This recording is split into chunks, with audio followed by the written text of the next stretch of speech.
Opinions and stories around the game we love, told by your favorite storytellers. Stay up to date with all things cricket.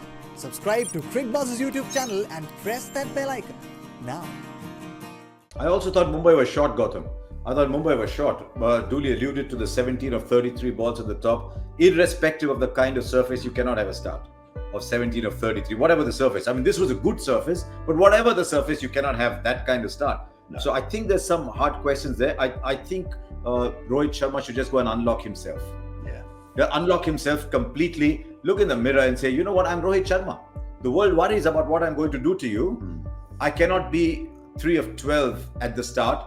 I'm Ishan Kishan. You know, I've won games. I've hit five half centuries on the trot. But more than anything else, I think Rohit now needs to lead the way because he is Rohit Sharma and he hasn't had a great IPL for a while. So I think if there's a turnaround for the Mumbai Indians, it's got to start with captain saying at the top of the order, this is one of the best white ball players in the world. I'll show you why I'll dominate. Dooley, you put a few numbers up on our group. If you'll permit me to just pop that in there, we can analyze them at a later point in time. But 19 batters have faced 1,200 or more balls in the IPL since 2017. Of all those batters, pedigree-wise, Rohit Sharma would probably be up there. Numbers-wise, he's at the bottom. He has the worst average, 26.7, and the fourth worst strike rate at 127 among them. Now, when he looks in the mirror, Simon, he's probably got to put that up in the mirror himself. Well, we talk about the BASRA, right, which is your batting average strike rate aggregate. So 127 and 26. So you're at 150, which is just not good enough when you're opening the batting. That's, that needs to improve.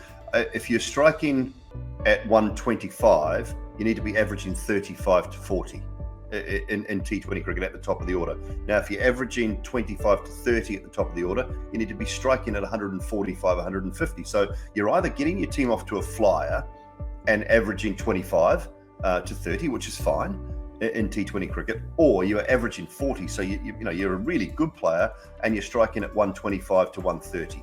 So your BASRA, your batting average strike rate aggregate, is around that 165, 170 mark. And that's where it needs to be. So you can't afford to be low in both counts. And at the moment, over the last 5 years, he is, which is quite incredible when you consider, his record at international level. And I don't know. I can't put my finger on why that is. Does he feel more pressure as the skipper of Mumbai? And you also got to remember that they won 3 titles in those 5 years.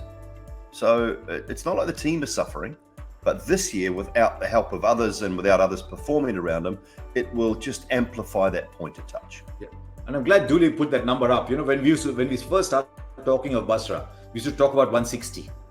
I think that's changed now. I think it's closer to 165, 170. And I think if something's got to change for Rohit, if with that average and the strike rate, I'd much rather the strike rate went up. Because with this kind of batting order, if he's scoring 26, 27 average, but at a 140 strike rate, that's still okay. But if the average goes up and the strike rate comes down, then you're using up deliveries.